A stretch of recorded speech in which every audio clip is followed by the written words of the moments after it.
So guys, ito po si Ate Christy and me, myself and I, and isang ikot dyan. Oh, di ba? Pak! Nag-meet kami yan sa MOE. So we're planning to go to Tita's Restaurant. Ayan, nandito na po kami kay Tita Julius. Ayan ang mga fooday nila. It's all halal food and mostly it's a seafoods. Ayan. You see that one? It's a chicken and this is my favorite. This is the kare-kare and this is the yummy. This is a chicken also.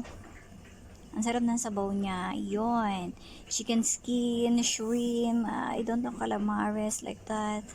Ayan, so ito po yung nilagay namin sa table. Hindi naman kami halatang gutom. O, diba? So, once again, ito nga pala, yan.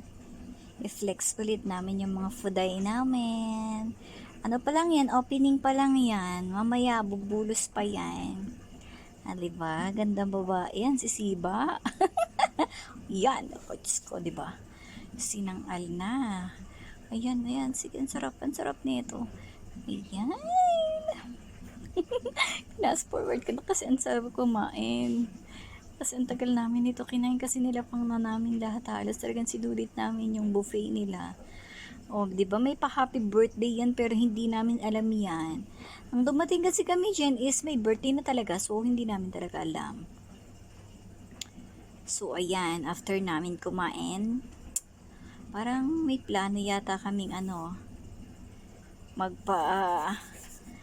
magpa-lakad-lakad muna. Ayan, so, likom-likom din na. Halo-halo dessert tayo ngayon. Ay, son, tapos na and done. Nabusog na ang mga beshi. Nagpa-ukay-ukay na. Oh, pak. Ah, diba? Ukay-ukay muna. Ayan, nakipagtawaran siya ng mic and singer ng bayan. Si Ate Christy. Allah, diba? Nakikipagtawaran siya ng microphone. Bye, guys!